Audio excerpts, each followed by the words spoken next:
지난 10월 세계 국제 여론연구소인 입소스라는 곳이 있습니다. 입소스에서 전 세계인들이 지금 가장 걱정하는 문제가 무엇인가라는 것을 조사를 했습니다. 많은 분들이 코로나가 전 세계인의 걱정거리라고 생각했는데 코로나는 3위로 밀려나고 전 세계인들의 걱정거리는 빈곤과 사회적 불평등이었습니다. 가난하다는 것이에요. 그리고 이 사회가 평등치 않다는 것입니다. 우리나라에서도 코로나19가 1위가 아니었습니다. 우리나라의 1위는 실업 문제였습니다. 열심히 일을 하지만은 최선을 다하지만은 내가 몸담고 다니게 될 평생의 직장의 문제가 잘 해결되지 않는다는 것입니다. 빈곤과 사회적 불평등, 실업의 문제, 저는 이 세 가지 문제를 생각하면서 떠오른 단어는 보호받지 못하는 우리의 인생이라는 것입니다. 어떤 정치인도, 어떤 지도자도, 어떤 사람도 우리를 근원적으로 빈곤과 사회적인 불평등과 실업의 문제와 여타 우리가 걱정하는 이 많은 문제들에서 우리를 보호해 줄 수 있는, 믿을 수 있는 대상이 없다는 것입니다. 그래서 사람들은 내일에 대한 두려움이 가득 차 있다는 것입니다. 마치 부모를 잃어버린 어린아이처럼 보호자가 없는 삶을 저와 여러분이 살아가고 있다는 것입니다. 오늘 우리가 읽은 신명기 33장 26절에는 아주 위대한 말씀이 나옵니다. 여수르니여 하나님 같은 이가 없도다. 그가 너를 도우시려고 하늘을 타고 궁창에서 위엄을 나타내시는도다. 여수르니 누구십니까? 바로 저와 여러분들입니다. 하나님의 백성을 보고 하나님 말씀하십니다. 이 온 세상에는 하나님과 같은 이가 없어. 그 전능하시고 영원하신 참되신 하나님은 지금도 너를 도우시고 하늘을 타고 궁창에서 그 위엄을 가지고 우리를 불꽃 같은 눈으로 지키고 졸지도 주무시도 아니하시며 우리를 인도하신다는 하나님의 위대한 선포인 것입니다.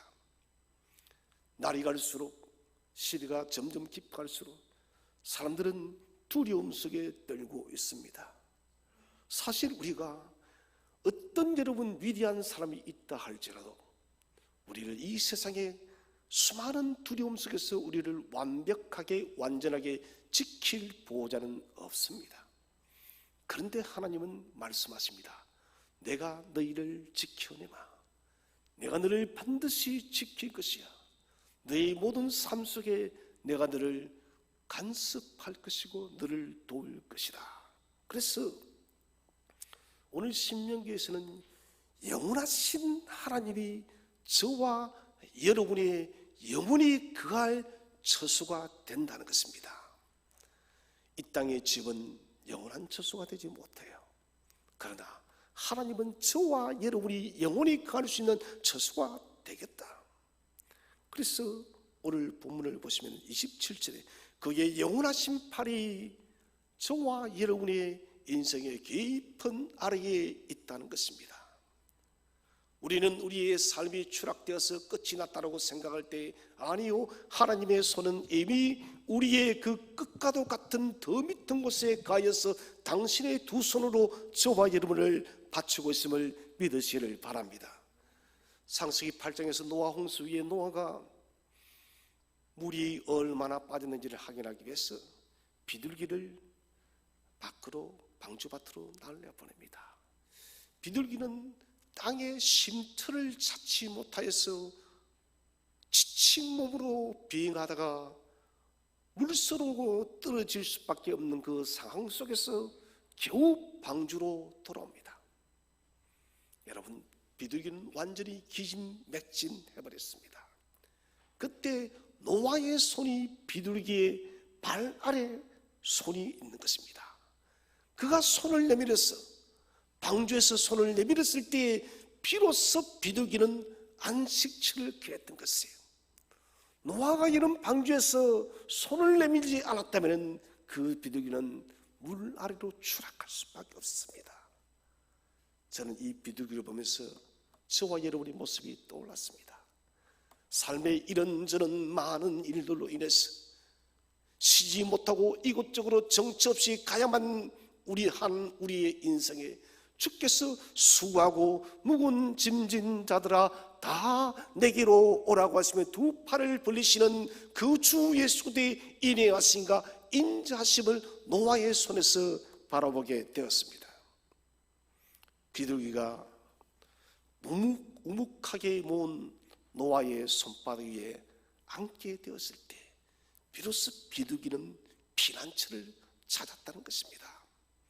여러분, 노아의 손보다도 더 위대한 전능하신 하나님의 손이 오늘도 저와 여러분을 굳게 붙들고 있음을 확신하시기를 바랍니다.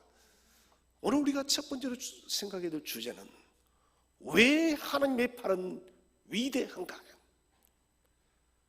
왜 하나님의 팔은 위대한가? 그것은 저는 근원적으로 하나님의 팔은 언제나 우리 아래에 있다는 것입니다. 인생이 아래에 있다는 것은 무엇을 의미할까요? 그것은 사람이 무엇인가를 말하는 것입니다. 사람은 저 영원한 죄의 권세 아래 눌려서 그 죄와 사망의 권세 속에서 결코 헤어날 수 없고 이 죄 때문에 찾아온 수많은 인생의 고통 때문에 밑바닥을 걸을 수밖에 없는 것이 여러분 인생은 아래에 있다는 것입니다. 아래에 있는 인생은 신학적으로 말을 한다면 아무런 소망이 없는 인간이에요. 내일의 꿈을 꿀 수 없는 인간이 내일의 소망을 가질 수 없는 존재가 아래에 있는 인생이란 것입니다. 곧 이런 사람에게는 탕자의 아버지의 그 넓은 팔로 탕자를 품어주었듯이 은혜 없이는 살아갈 수 없는 아무런 소망 없는 인간이 바로 아래에 거하는 인생이에요. 저와 여러분이 예수 믿기 전에 그런 인생이었다는 것입니다. 소망 없는 우리의 인생 속에 주님은 저주의 십자가를 짊어지시고 왜 짊어지는가? 우리 인생 아래 가시기 위해서 죄의 사망의 깊은 곳에서 죽어가는 우리를 건지기 위해서 주님은 사망의 십자가를 짊어지고 죄의 권세에 더 뿌리 깊은 곳으로 내려가셔서 저와 여러분을 우뚝 받치고 있음을 믿으시기 바랍니다.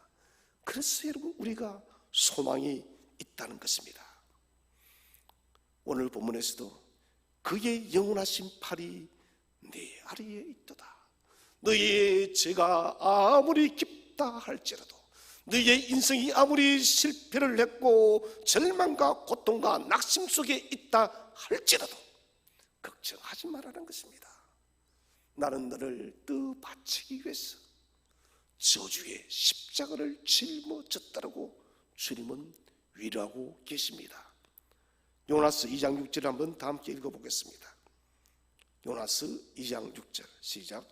내가 산의 뿌리까지 내려갔사오며 땅이 그 빗장으로 나를 오래도록 막았사오나 나의 하나님 여호와여 주께서 내 생명을 구덩이에서 건지셨나이다. 아멘. 하나님은 요나를 니느웨로 가라 했지만 요나는 다시스로 도망친 것을 잘 알고 있습니다. 하나님, 니느웨는 가지 못합니다. 그 사람들은 우리의 원수인데 원수에게 어떻게 복음을 전합니까? 요나는 자기 마음대로 다시스로 가버렸습니다.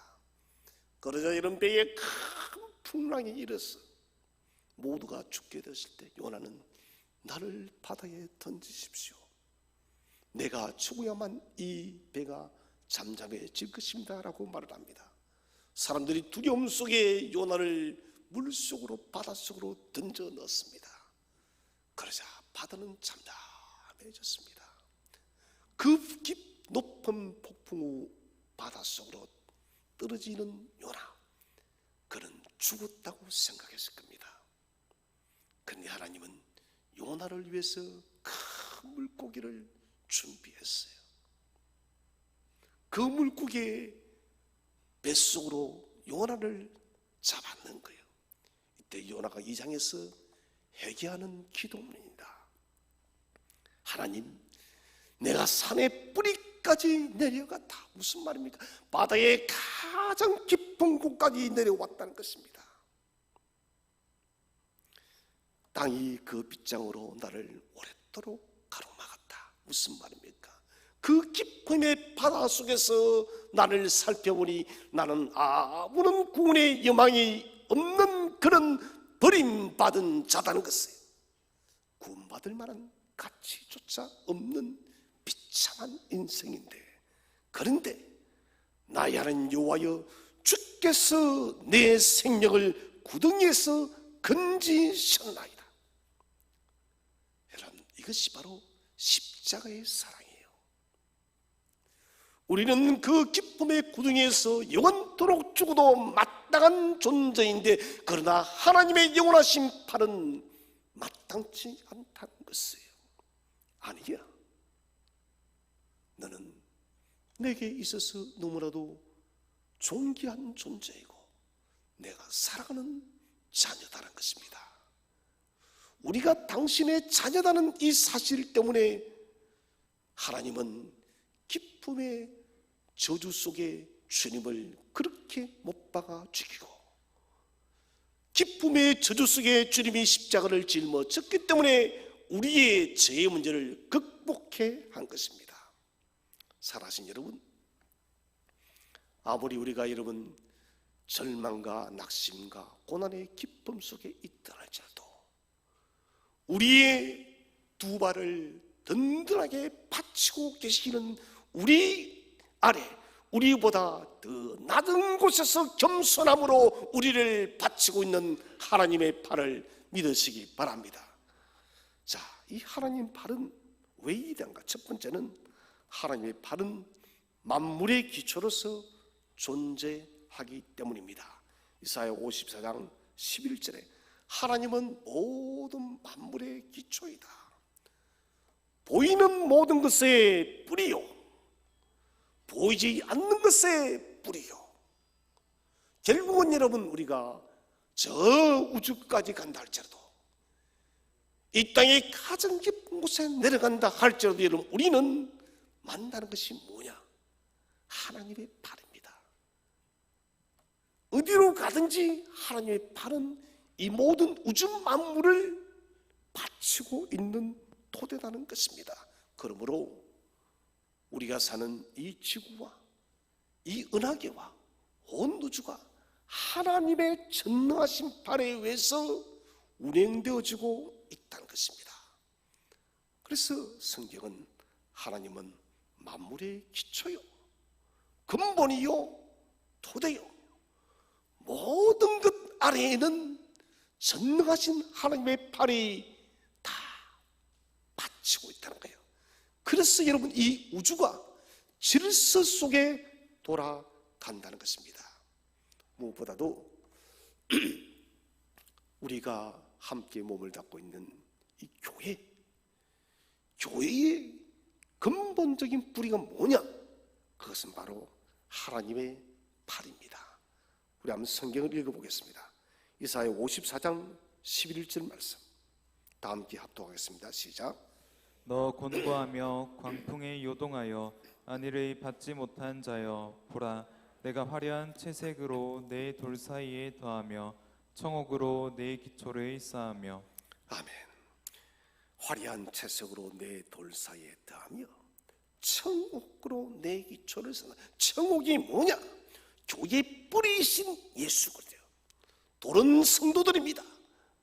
이 교회가 성도 1명, 2명, 3명 모여서 교회를 이룰 때 여러분, 이 교회를 이루는 뿌리가 바로 생명의 주 예수 그리스도시라는 것입니다. 주님께서는 친히 자신의 능력으로 교회의 모든 돌들을 세우십니다. 교회의 원수들과 공격과 사탄의 모든 권세를 이겨낼 수 있는 힘을 공급하는 거예요. 왜 그런가? 청옥으로 교회의 기초를 쌓았음을 믿으시기를 바랍니다. 십자가의 흘린 피로 이 교회의 기초를 쌓았기 때문에 여러분, 우주는 흔들린다 할지라도 교회는 흔들리지 않고 든든한 것이에요. 교회의 위대함입니다. 그래서 교회의 생명은 하나님으로부터 오는 것입니다.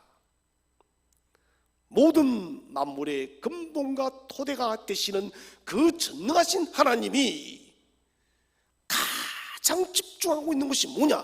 바로 교회에 있다는 것입니다.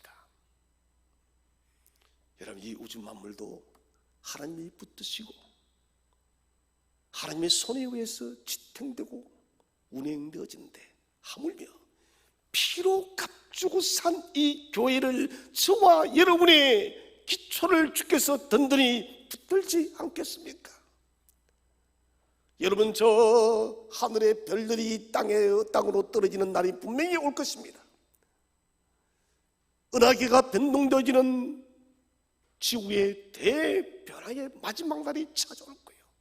여러분, 천지가 개벽되어지는 그 날이 찾아와도 주님의 교회는 흔들리지 않을 줄로 믿으시기를 바랍니다. 그래서 하나님의 팔이 우주 만물의 기초요, 우주 만물의 그 기초는 그 전능하신 팔로 하나님은 당신이 피로 값주고 사신 이 교회의 기초를 세우셨다는 것입니다. 두 번째로, 하나님의 팔은 성도를 선한 목적지로 이끌어 주기 때문에 그렇습니다. 하나님의 팔이 왜 이러한가? 우리를 늘 선한 목적지로 이끌어 주기 때문에 저는 그래서 감사합니다. 오늘 내 인생에 바람이 불고 힘겹고 실패한 것 같고 내가 뭔가 큰 잘못을 한 것 같지만은, 그러나 궁극적으로 하나님은 내 인생의 항해의 배를 선한 목적지로 이끌고 있다는 것이에요. 오늘 우리가 욥기서 큐티를 다 마쳤습니다. 하나님은 욥에게 새로운 회복을 주었습니다. 하나님의 주권을 신뢰하고 하나님의 팔을 의뢰하는 사람은 삶의 어떠한 고난과 공고함과 실패가 찾아온다 할지라도 욥을 회복시켰듯이 저와 여러분을 회복시킬 줄로 믿으시기를 바랍니다. 여러분, 믿음을 가지고 하나님의 주권적 섭리를 깊이 묵상하십시오. 그러면은 우리의 삶이 어둡고 캄캄해서 견디기 힘든 인생이라 할지라도 그 기쁨의 인생 밑에 우리를 붙들고 있는 하나님의 발을 발견하게 되어집니다. 금강을 채굴하기 위해서는 땅을 깊이 파야 됩니다. 깊이 파고 깊이 파야만 금이 나오는 거예요. 사탄이라는 것도 그렇게 합니다. 우리의 영혼을 거들내기 위해서 사탄은 끊임없이 우리의 영혼을 갉아먹습니다. 파고들고 또 파고듭니다. 그러나 여러분, 걱정하지 마십시오. 사탄이 아무리 우리를 깊이 파고든다 할지라도 하나님은 더 깊이 우리의 영혼 속에 임재해 있음을 확신하시기 바랍니다. 사탄의 계략이 제로 보인다 할지라도 주님 눈에는 아주 우스운 계략에 지나지 않습니다. 삶에 고난이 있고 아픔이 있고 힘겨움이 있어도 여러분 낙심하지 마십시오. 왜요? 하나님의 선한 손이 우리를 좋은 목적지로, 올바른 목적지로 이끌기 때문에 여러분 낙심하지 마십시오. 하나님의 작정은 세상이 아무리 거대하게 반대할지라도 반드시 이루어집니다. 이것은 불변한 것입니다.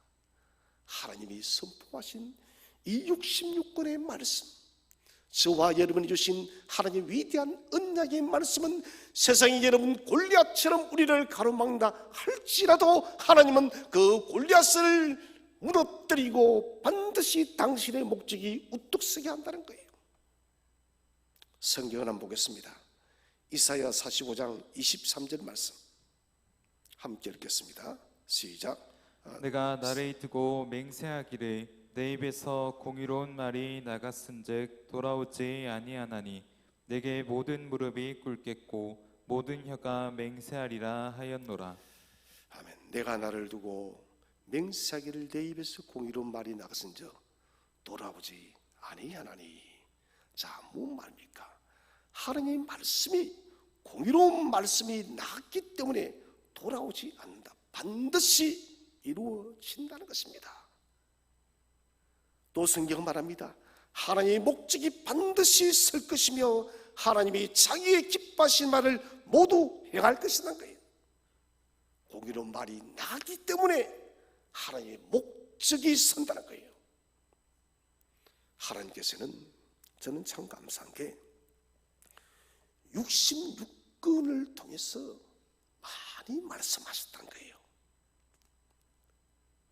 세계에 많은 두권책이 있지만은 성경만큼 두권책도 그렇게 많지 않습니다. 이 66권의 말씀, 하나님의 언약의 말씀이 얼마나 더 많습니까, 여러분? 모두가 우리에 대한 사랑의 메시지입니다. 이 메시지를 누가 했느냐? 하나님이 하셨다는 거예요. 그렇기 때문에 하나님은 당신의 말씀이 나갔기 때문에 반드시 그 말씀 죄송합니다. 반드시 그 말씀대로 이루어진다는 것입니다. 그래서 시련의 표면 아래 가만히 추적해 보십시오. 예부적 형편만 보면은 낙심할 수밖에 없습니다. 지금 우리가 사는 세상이 그렇지 않나요? 전 세계가 코로나와 또 좀 전에 말씀드린 빈곤과 사회적 불평등과 전쟁과 기업화 이런 공통적인 고통 속에 살아가고 한 번도 살아보지 못한 수많은 일들을 우리가 겪으면서 지금 이 시대를 살아갑니다. 나의 내일을 삼아 가만히 생각해봐도 미래가 잘 보이지를 않습니다.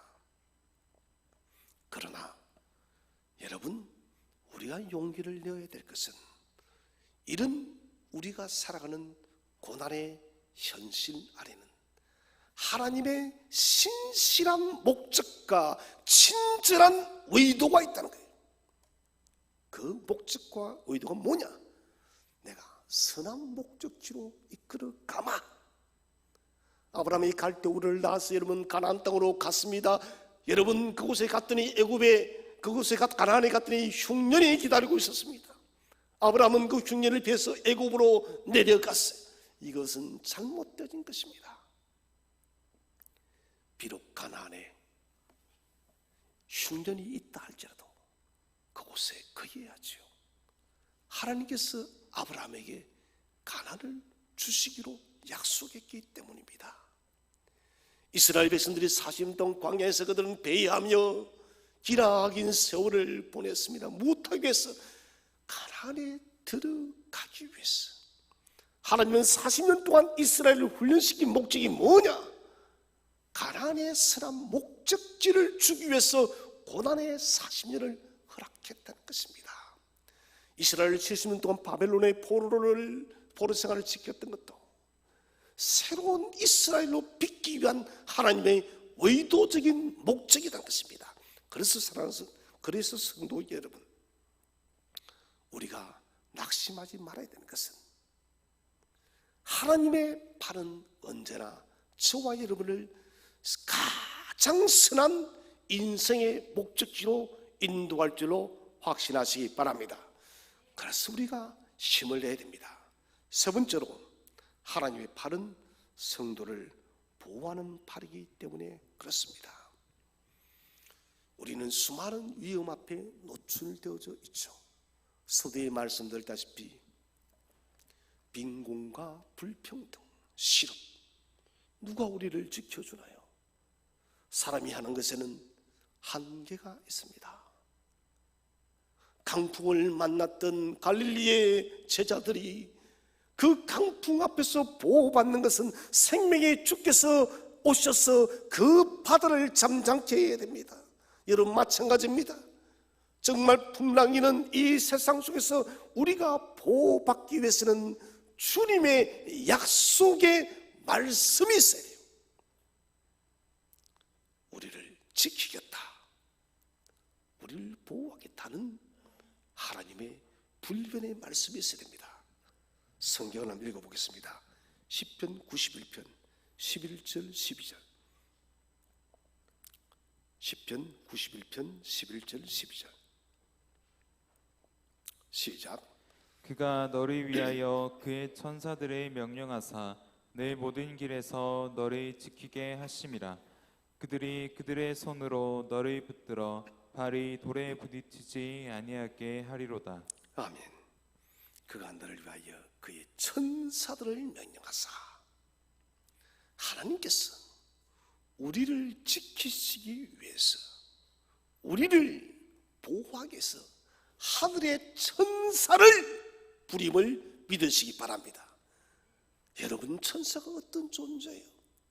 우리보다 뛰어난 존재인데 그 천사를 우리의 심부름꾼으로 보내어서 네 모든 길에서 너를 지키게 할 것이다. 그들의 손으로, 천사의 손으로 너를 붙들어 발이 돌에 부딪히지 않게, 인생에 엎어져서 죽어지는 그런 일이 없도록 반드시 지키겠다. 히브리서 1장에서는 성도 개개인들에게 하나님은 천사를 보내어서 지키고 있답니다. 여러분, 하나님의 이 보호하심을 반드시 확신하시기를 바랍니다. 절대 보호입니다. 하나님의 팔은 영원하신 팔이기 때문에 영혼의 침체로 마음이 아프고 넘어질 듯합니다. 아니, 넘어졌습니다. 그러나 하나님의 팔은 이미 천사들을 예비하사 넘어진 우리의 그 현장 그 안에서 하나님의 팔은 저와 여러분을 붙들고 계시는 거예요. 믿음이란 것은 평지를 걷는 것이 아닙니다. 어려운 외주를 타는 것 같은 힘겨운 길이에요. 그래도 우리는 믿음의 길을 걸어가야 됩니다. 우리는 이 믿음의 외주를 탈 때에 균형을 잡기 위해서 인생의 경험의 장대를 붙들고 믿음의 줄을 위태롭게 걸어갑니다. 여러분, 땅에 떨어질 수밖에 없죠. 그 외주를 타기가 보통 일인가요? 믿음은 보이는 것이 아닌데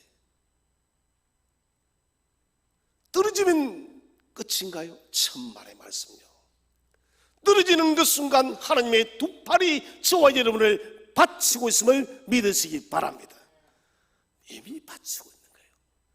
그래서 우리가 믿음의 외주를 타고 인생길을 걸어갈 때도 우리가 두려워하지 말 것은 떨어진다 할지라도 하나님은 우리를 먼저 하시고 우리를 보호하는 하나님이시다는 것입니다.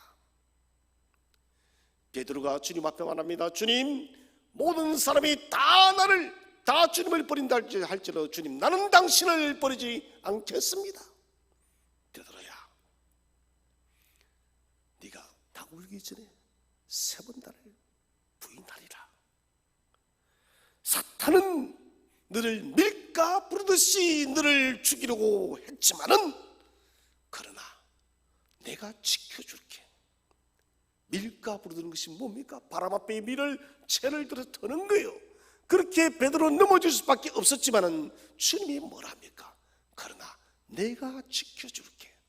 주님이 당신이 십자가를 짊어지고 죽어가는 그 순간에도 베드로를 밑에서 아래에서 당신의 두 팔로 붙들었음을 확신하시기 바랍니다. 그 실패한 베드로, 주님을 3번이나 부인하고 큰 소리만 쳤던 그 베드로임에도 불구하고도, 사탄이 훅 불면 날아가 버릴 베드로임에도 불구하고 주님은 당신이 주관하는 저주의 십자가 위에서도 베드로를 바라보시고 베드로의 두 발 아래 밑에서 피 흘리는 십자가를 짊어지고 바쳐 주었다는 것이에요. 늘 성령 충만하게 우리는 살아가지 못합니다.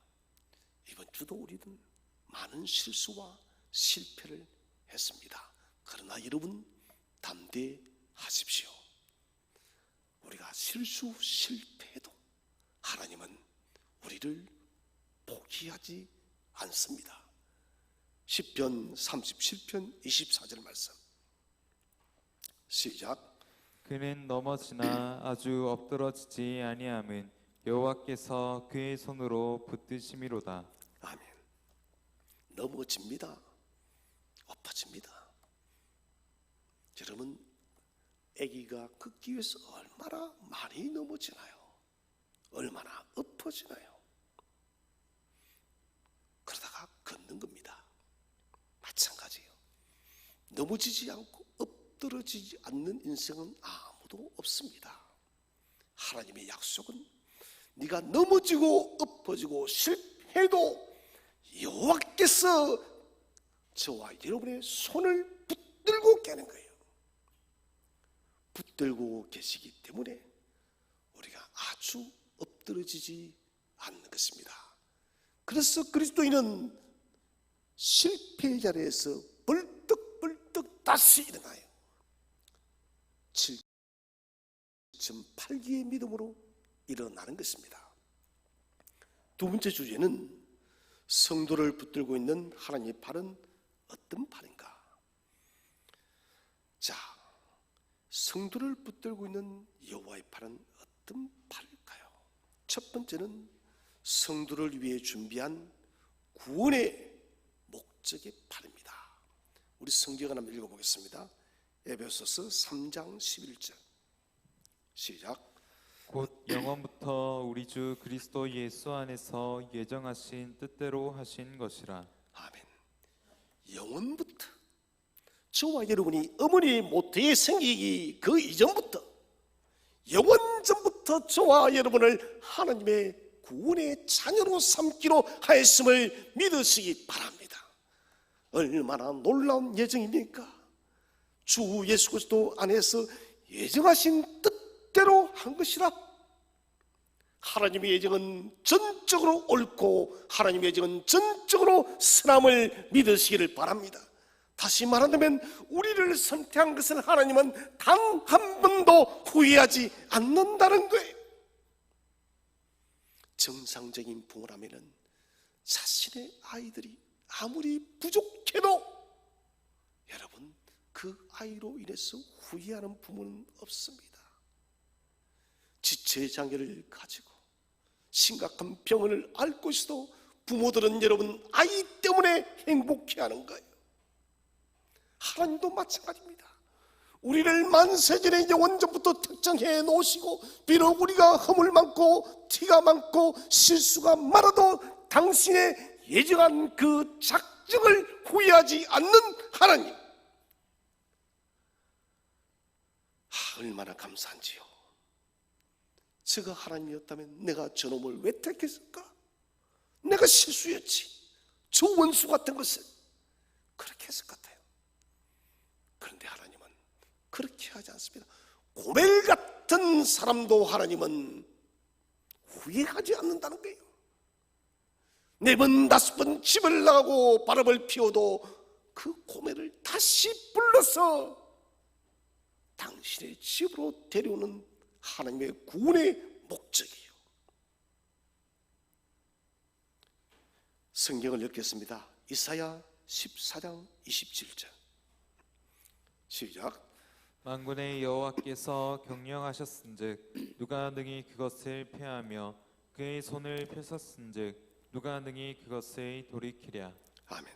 만군의 여호와께서 저와 여러분을 경영하고 있음을 믿으시기를 바랍니다.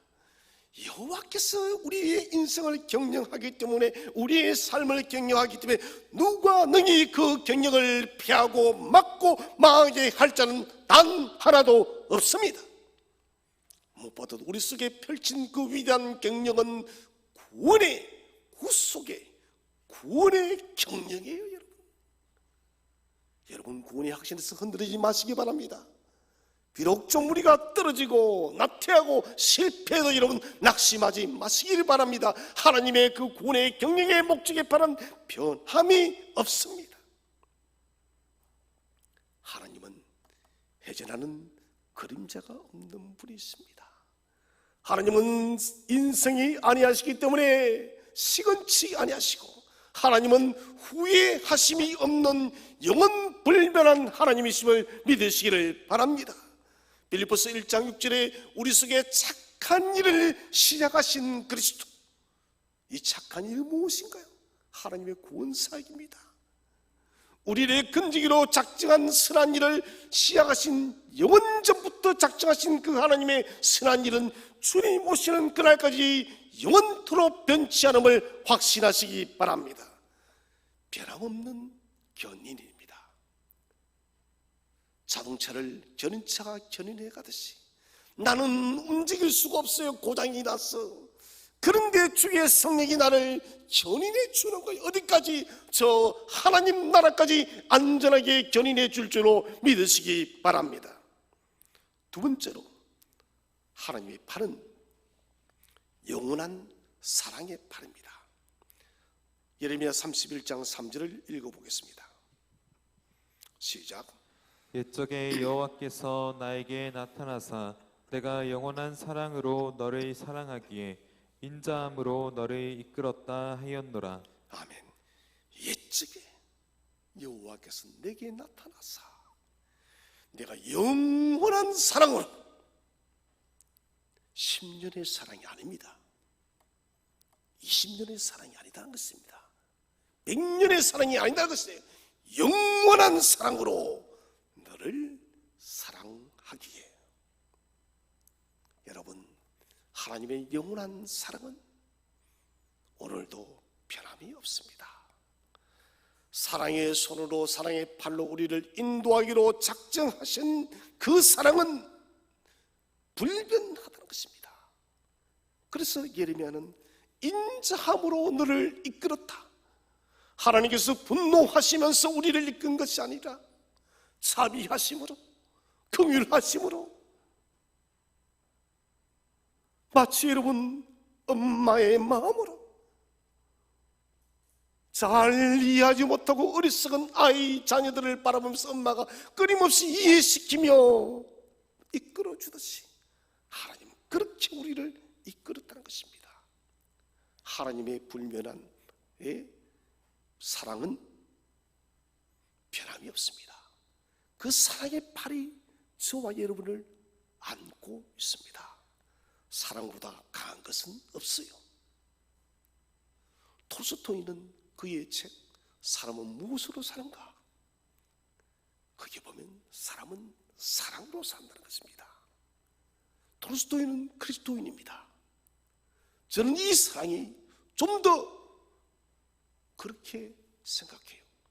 이 사랑은 사람의 사랑을 뛰어넘은 하나님의 사랑으로 우리가 살아간다는 거예요. 하나님의 사랑으로 우리가 살아가는 거예요. 독생자를 주시기까지 한계가 없는 무한한 사랑. 십자가의 사랑은 모든 절망과 두려움과 공포를 이겨낸 위대한 사랑의 결과물입니다. 무슨 말 하나요? 나는 이 십자가에 죽어도 괜찮다. 너희를 사랑하기 때문에, 너희를 사랑하기 때문에 나는 또 죽을 수도 있다는 것이 십자가의 사랑이에요. 언제든지 죽을 수 있다. 여러분, 이 십자가의 사랑이 오늘도 저와 여러분을 견고하게 붙들고 있음을 믿으시기 바랍니다. 세 번째는 하나님의 팔은 영원한 축복의 발입니다. 히브리서 6장 14절을 읽어보겠습니다. 시작. 이르시되 내가 반드시 너에게 복주고 복주며. 아멘. 하나님은 우리에게 복 주시기를 너무 기뻐하세요. 그래서 창세기 1장에 우리에게 복을 주신 것이에요. 생육번성 충만의 복을 주시면서 보기에 심히 좋았더라. 후히 주시고 넉넉히 주시는 하나님의 복은 결코 줄어들지 않습니다. 하나님의 영원하신 팔은 오늘도 우리에게 이 복을 주기 위해서 당신의 팔은 지혜롭게 움직인다는 것입니다. 궁극적으로 우리의 구원을 이루어서 하나님 나라의 그 유업의 위대한 복을 주기 위해서 하나님의 팔은 지금도 쉬지 않고 저와 여러분을 위해서 일하고 있음을 믿으시기를 바랍니다. 마지막 세 번째 주제는 하나님의 팔을 믿는 성도는 어떻게 살아갈 것인가. 자, 이런 위대한 팔이 우리를 바치고 있어요. 다시 말한다면 우리를 밑바닥에서 바치기 위해서 주님께서 저주의 십자가를 짊어지고 죽고 복종했다는 것입니다. 우리가 가야 될 저 음부의 지옥의 권세에 주님이 친히 대신 가셨습니다. 그렇다면 이런 팔을 믿는 우리들은 어떻게 살아야 될까요? 첫 번째는 우리 아래 경고에 있는 하나님의 팔을 항상 바라보십시오. 여러분, 인생길이 거칠든 형통하든 좋은 일이든 나쁜 일이든 형통하든 막히든 어떤 상황에 있다 할지라도 하나님의 팔을 바라보시길 바랍니다. 그 팔을 바라볼 때 우리는 새 힘을 가지는 것입니다.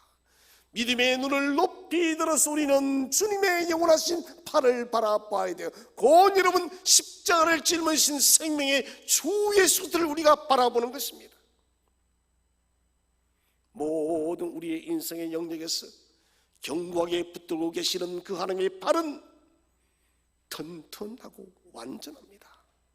삶의 현장이 어렵고 힘겹고 고통스러울수록 우리 아래에 변함없이 한결같이 우리를 붙들고 있는 여호와의 팔을 바라보십시오. 아낌없이 주는 나무처럼 소녀는 나무를 거의 다 팔아버렸습니다. 마지막에는 그루터기만 남겨놓고 밑둥까지 팔아서 버렸습니다. 소년이 늙어서 노인이 되어 왔을 때 마지막으로 자신을 다 주었던 그 나무는 마지막에 무엇이 됩니까? 그 늙어버린 소년, 노인의 쉼터, 의자가 되었습니다. 여러분, 하나님은 이런 분이에요. 오늘부터 여러분 삶의 무슨 일을 만나더라도 우리 아래 우리를 붙들고 계신 여호와의 팔을 놓치지 마시기를 바랍니다. 두 번째는 하나님의 팔을 전적으로 의지하십시오. 부분이 아닙니다. 전적입니다. 사람은 계속된 부탁을 하면은 성가시지만 하나님은 불편해하지 않습니다. 하나님은 우리가 말을 많이 하는 것을 좋아해요. 끊임없이 뭔가를 이야기하기를 하나님은 기뻐한다는 것입니다. 그래서 시편 81편 10절에서 말합니다. 하나님은 내 입을 크게 열라 내가 채우리라. 여러분, 입을 크게 여시고 주 앞에 가부의 원통한 심령으로 하나님께 구하시기를 바랍니다. 불의한 재판관도 가부의 원통한 사인을 들어주는데 하물며 선하신 하나님께서 우리의 이 강구의 손을 듣지 않겠습니까? 우리의 삶의 무게가 여러분 아무리 무겁다 할지라도 하나님께는 그것은 아무 무게도 아닙니다. 갓난 나이가 엄마 품에 안길 때 여러분 자신의 몸무게를 걱정하나요? 아니요. 엄마는 여러분 아이를 안아도 아무런 무게를 느끼지 못합니다. 왜요? 아기가 너무 사랑스럽기 때문에.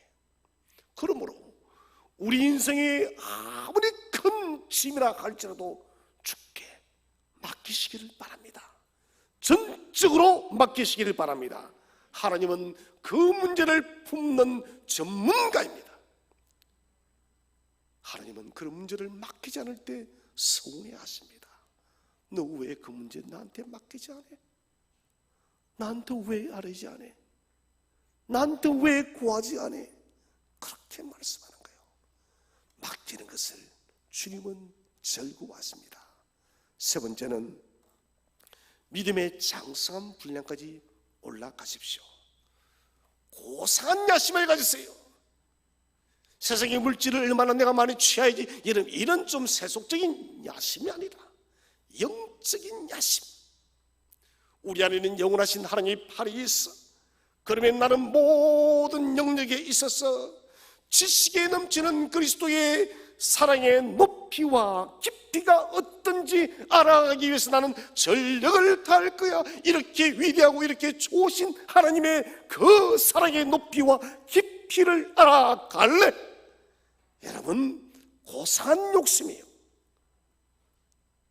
사랑이란 것은 알아가는 것이에요. 사랑이란 것은 비밀이 없어지는 거예요. 하나님께서 아브라함을 왜 그렇게 여러분 벗이라 칭했을까요? 감추지 않기 때문에, 사랑하기 때문에 감추지 않는 거예요. 그래서 아브라함은 나의 벗이라. 저와 여러분도 하나님의 벗이 될 수 있음을 믿으시기를 바랍니다. 하나님을 깊이 알아가면 알아갈수록 하나님은 당신의 감추인 비밀들을 우리에게 보여줄 줄로 믿으시기를 바랍니다. 올라갈 때, 그리스도를 알아갈 때 두려워하지 마십시오. 떨어질 수 있습니다. 그러나 그 아래는 당신의 두 팔이 우리를 받치고 있습니다. 보리떡과 물고기 수를 헤아리지 마십시오. 주님께 드리는 믿음의 준비성만 있으면 되는 것입니다. 그 다음은 하나님이 하실 것입니다. 사랑하는 성도 여러분, 오늘 성경은 말합니다. 우리 한번 다 함께 읽어보겠습니다. 신명기 33장 29절, 오늘 보면 29절 말씀, 29절을 다 함께 읽어보겠습니다. 시작.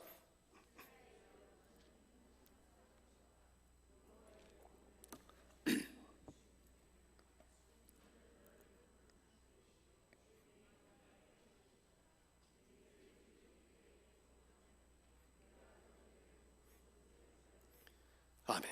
이스라엘이여, 사랑하는 성도교회 성도들이여, 너는 행복한 사람이로다. 여러분 믿으십니까? 저와 여러분은 행복한 사람입니다. 여호와의 구원을 이같이 얻은 사람이 대체 어디 있느냐? 아무도 없다는 것입니다. 하나님은 저와 여러분에게 최고의 사랑을 주셨습니다. 그분은 저와 여러분을 돕는 방패요 영광의 칼입니다. 그래서 모든 원수 사탄 인생의 고난들이 복종할 줄로 믿으시기를 바랍니다. 그들을 우리가 밟아 승리할 것입니다.